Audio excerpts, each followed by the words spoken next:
అనకాపల్లి జిల్లా నర్సీపట్నం ఘనంగా నందమూరి తారక రామారావు 101వ జయంతి వేడుకలు. నర్సీపట్నం మాజీ మంత్రి చింతకాయల అయ్యన్న పాత్రుడు ఇంటి వద్ద ఎన్టీఆర్ జయంతి వేడుకలు నాయకుల సమక్షంలో ఘనంగా నిర్వహించారు.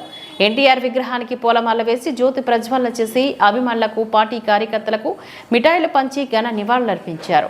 ఈ సందర్భంగా వారు మాట్లాడుతూ తెలుగుదేశం పార్టీ వ్యవస్థాపకులు తెలుగు ప్రజల వెండితెర ఇలవేల్పు అంటూ అటు సినిమా రంగంలోని ఇటు రాజకీయాల్లో చరిత్ర సృష్టించిన కారణ జన్ములు అన్న స్వర్గీయ నందమూరి తారక రామారావు అంటూ జయంతి సందర్భంగా వారిని స్మృతించుకున్నారు.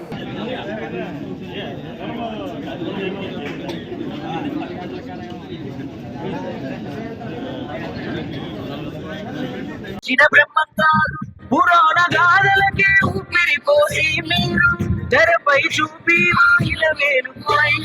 పంతులలో గురు ధర్మం జస్టిస్ చౌదరి న్యాయం పాత్రలతోనే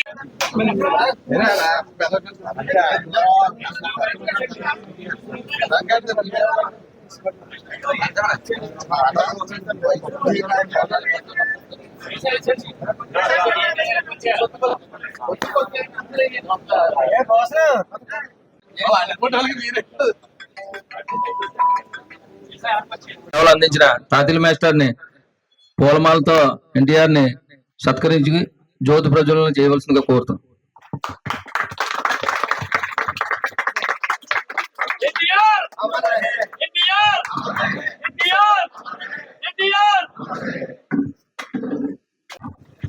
పరదేశ్ నాయుడు గారిని కూడా జ్యోతి వెలిగించవలసిందిగా అమ్మా నువ్వు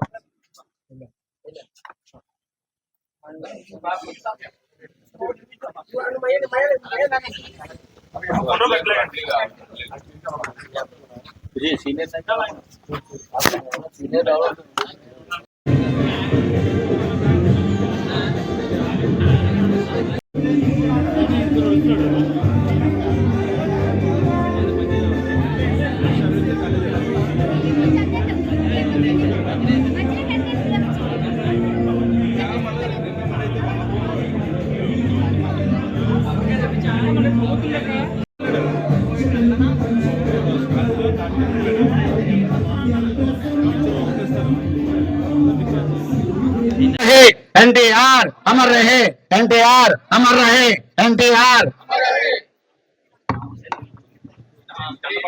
మన ప్రీతమ నాయకులు, మన పార్టీ నిర్మాణకర్త శ్రీ శ్రీ శ్రీ నందమూరి తారక రామారావు గారికి మనందరం జయజయలతో ముందు ప్రారంభించవలసిందిగా కోరుతున్నాను.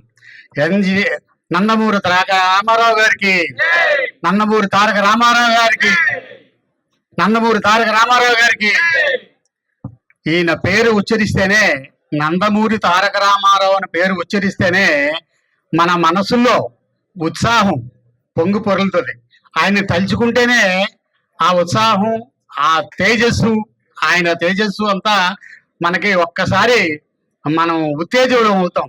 దానికి కారణం ఏంటంటే ఆయన మహానుభావుడు. ఆయన ఈ రోజు కాదు కదా, 1923లో జన్మించిన ఆయన ఈవేళ మనం 101వ జయంతి పండుగని సగర్వంగా, ఉత్సాహంగా, ఆనందంగా జరుపుకుంటున్న పరిస్థితి ఈరోజు.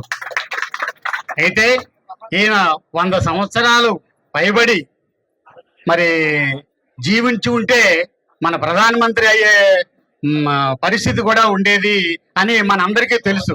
కాకపోతే కాలమాన పరిస్థితులను బట్టి ఆయన 72 సంవత్సరాలకే ఆయన పరమపదించారు. కాబట్టి వారి స్మృతులు, వారి చేసినటువంటి ఘనకార్యాలు, వారి చేసినటువంటి చరిత్ర, ఈయన మహానుభావుడు.